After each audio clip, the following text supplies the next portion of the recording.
Hi everybody, it's Dr. Dan at the Balancing Center, and here we are in a beautiful summer. And with summer comes a lot of road trips and a lot of long drives.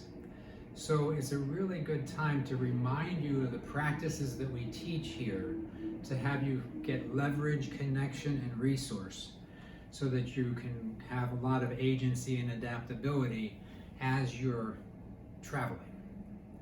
So what we're going to be talking about is after you've been sitting, the head ends up forward, and we're going to be using the walking pose, the sitting pose, the take a step back practice, and putting them all together in one to make things happen. So let me show you what happens when people are sitting in the car.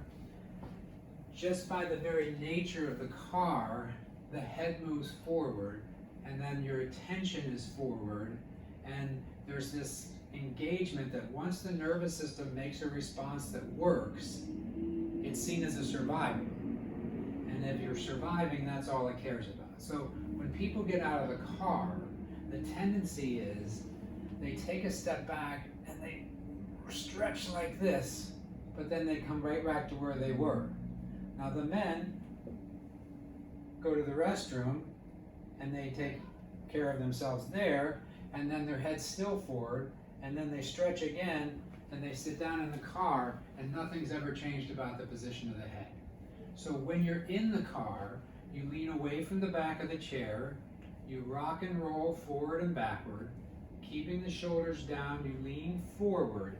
Now you usually have an armrest and a console or something, and what you just need to do is lift up and down for a second, and when I sit back, notice that my head is much more over my body and pointing forward, and a lot more of my weight is in my sit bones. We talk about that for sitting in chairs. If you're at work, you can lean forward and do your computer. So it's arching forward, dropping down, lean forward, just lift up and down, and everything starts to engage. Now, once you're out of the car, the tendency is to want to take a big stretch like this. And then that didn't change anything. So when you get out of the car, avoid that feeling like you need to stretch and take a step back. That's one of our practices as well. You move your butt back over your heel, find the ground, let the ground find you, drop your shoulders and take a breath. Take a second small step, use your hip to move your butt over your heel, drop your shoulders and take a breath. By the third step, you can sort of be in a little bit of a runner's on your mark. So as you get up to go and walk, don't take the pressure up here. Let your body do the walking through your hips and pelvis. And so that's going to take care of the forward head tilt. It's going to take care of the upper body over dominating everything.